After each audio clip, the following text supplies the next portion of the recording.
Buyer kembali muncul di bawah 17.30 persis dengan areal yang sempat kita gambarkan. Bahkan di video kemarin ataupun di channel podcast kami saya sempat mengatakan hati-hati jika terjadi penurunan sebelum Powell speech di bawah 17.30, jangan di follow untuk melakukan sell karena kemungkinan potensi area-area tersebut akan sangat kritikal dan berpotensi memancing demand para buyer. Dan tentunya Anda bisa lihat 17.25 sebagai area terendah lalu kemudian rebound sampai 17.47. Oke, Powell kurang lebih mengatakan tentang keyakinannya bahwa Fed memang harus tetap melakukan lebih banyak dan bahkan dia meyakinkan untuk Kongres Amerika untuk tetap mendukung apapun yang dilakukan oleh Fed dalam hal ini dengan tujuan untuk menahan kemungkinan potensi tekanan lebih dalam dan menghindarkan krisis terlampau berkepanjangan. Tentunya dengan pernyataan tersebut kembali market teryakinkan bahwa sinyalmen untuk kebijakan moneter, pelonggaran kebijakan moneter atau tepatnya monetary easing masih tetap akan dilakukan oleh Fed. Bahkan Fed mengatakan dalam hal ini Powell meyakinkan bahwa potensi tersebut bukanlah hal terakhir yang akan dilakukan. Kita kan masih lihat potensi stimulus-stimulus dan juga potensi-potensi lainnya, bahkan bukan mustahil negative rates yang sampai saat ini masih tolak ataupun disangka oleh Powell bisa saja terjadi dalam kemudian hari. Apapun yang terjadi, stimulus itu sudah sangat sinyal sangat positif untuk gold. Lalu kemudian hari ini FOMC minutes saya rasa juga tidak akan terlampau banyak statement-statement dikarenakan Powell sudah mengatakan beberapa kali dalam hari-hari terakhir, kurang lebih 2 hari terakhir kita disuguhkan dengan statement-statement dari Powell tersebut. Dan ini mengisyaratkan bahwa outlook dari Fed sendiri masih tetap bersikukuh dengan kebijakan pelonggaran moneter. Meskipun banyak perdebatan mengenai salah satunya adalah negative rates. Tapi kita akan lihat, kalau saja nanti malam terjadi statement kembali, terutama membuka opsi untuk negative rates, maka kemungkinan potensi spike atau bahkan rally jauh lebih besar untuk gold. Tapi kalau tidak ada, let's say hanya berkisar dengan pakai stimulus atau kebijakan moneter yang ada saat ini, maka gold tetap akan naik apapun bentuknya, meskipun tidak terlampau besar untuk range kenaikannya.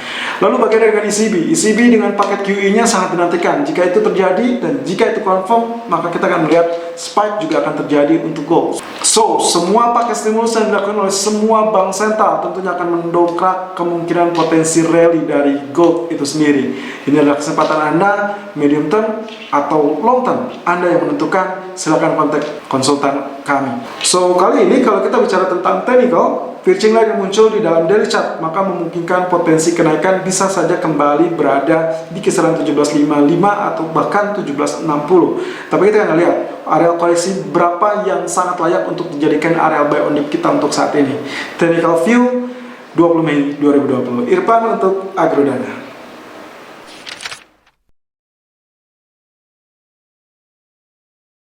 Technical view gold 20 Mei 2020 per jam 12 lewat 20 menit waktu Indonesia bagian Barat, high 1751.10 dan low 1743.40. Running price kini bertahan 1746.90 dan kita akan melihat potensi pergerakan selanjutnya akan seperti apa. Oke, strategi sedikit review dengan apa yang terjadi kemarin. Pola pergerakan sempat tersentuh 1725.60 lalu kemudian rebound dan break high di 1747.70. Dan kali ini pun dia dibuka di 1745.60 yang artinya justru lebih positif kepada gold sehingga kemungkinan potensi untuk rally bisa saja melanjutkan. Anyway, kemarin kalau kita lihat dari potensi candle ini sempat terjadi penurunan 1725 lalu kemudian rebound 1747. Apakah strategi kita completely gagal? Well, kita lihat di grafik H1 saya bisa melihat skenario yang sempat kita ciptakan. Kemarin saya sempat mengatakan di Gold Outlook visual dari YouTube channel kami ataupun di channel podcast kami, saya sempat mengatakan jika hingga pertengahan malam atau let's say menjelang Powell speech ternyata pergerakan sudah terlampau turun di bawah 17.30, maka harap berhati-hati karena kemungkinan akan terjadi rebound di mana potensi buyer sudah menantikan areal-areal potensial demand di area tersebut. Dan saya sempat menggambarkan hal tersebut, lalu kemudian ternyata betul 17.25 saat terjadi menjelang atau sampai kurang lebih pembukaan sesi Amerika, lalu kemudian dia rebound dan lalu kemudian mencapai areal 1745.60. Anda bisa lihat di sini 1745 sampai 1733 Lalu kemudian dia sempat tergelincir terlebih dahulu sampai 17.36 ataupun 17.37.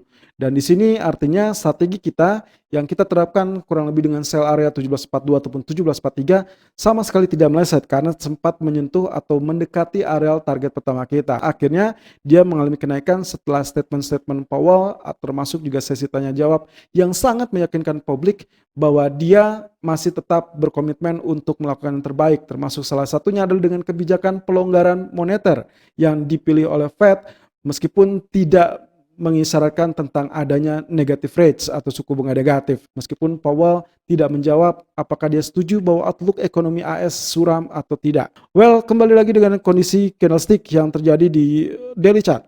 Kalau Anda ingat, Anda perhatikan juga kemarin di kondisinya di pound sterling sempat terjadi potensi candle yang serupa. Ini adalah potensinya piercing line, di mana potensi bearish candle lalu dilawan dengan bullish candle yang hampir menutupi hampir seluruh real body dari candle bearish sebelumnya. Tentunya yang membedakan adalah di gold kali ini dia muncul dalam pola kenaikan. Perbedaan yang sangat mencolok dengan pound sterling muncul dalam pola tekanan. Ini adalah pola kenaikan sehingga kemungkinan potensinya bisa saja ini adalah sinyalmen akan terjadinya kelanjutan dari rally untuk gold. Terutama malam nanti yang akan sangat diperhatikan adalah FOMC minutes meskipun tidak akan banyak statement yang sangat surprising karena sudah disampaikan oleh Powell sebelumnya. Who knows? Ternyata kita mendapatkan perubahan yang signifikan, termasuk salah satunya yang sangat-sangat dinantikan oleh para pelaku pasar adalah statement tentang negative rates atau suku bunga negatif. Kesimpulannya adalah hari ini kita akan mengincar untuk target buy on dip dikarenakan piercing line mengisyaratkan akan terjadinya kenaikan. Di grafik H4 akan sangat-sangat membantu dengan pola seperti demikian. Ini adalah Fibonacci fan yang sampai saat ini kita gunakan. Kemarin ternyata terbukti kembali efektif, dia sempat menurun. Meskipun ini hanya berupa tail lalu kemudian rebound. Nah, di sini kalau misalkan kita gunakan juga areal garis trend line seperti demikian. Ini adalah yang saya sempat share kepada Anda semua dari channel YouTube Agronom Futures Official tadi siang. So di sini saya memiliki dua areal penting di mana areal pertama 17.37 ataupun 17.40 ini akan menjadi areal support pertama yang menurut saya sangat layak untuk dipertimbangkan menjadi areal buy on dip kita. Lalu areal kedua, support kedua adalah kurang lebih masih tetap berada di 17.17 ataupun 17.20. Meskipun kemarin sempat terjadi tail sampai 17.25, let's say kali ini kita sedikit naikkan area support kita di 17.23 yang cukup berdekatan dengan area 17.25 tersebut. So, idealnya posisi pertama, support pertama adalah 17.37 untuk melakukan buy on dip dan posisi kedua adalah kurang lebih di kisaran 17.20 ataupun 17.23 untuk melakukan buy on dip strategi medium term ataupun long term. Anyway, untuk kategori kali ini short term area menurut saya kalaupun Anda melihat area penurunan sampai 17.43 kembali ataupun 17.45, saya rasa itu masih bisa menjadi faktor pertimbangan untuk Anda melakukan buy on dip. So kali ini silakan lakukan buy on dip di kisaran 17.43.50 ataupun 17.45.50 dengan target pertama adalah 17.51.60 dan target kedua adalah 17.56.00. Stop loss saya gunakan 17.37.00 meskipun lagi-lagi saya ingatkan bahwa ini adalah areal ideal sebetulnya untuk areal buy on dip kita. Selalu gunakan stop loss dan risk management sesuai dengan equity dan strategi trading Anda. Irfan untuk Agrodana.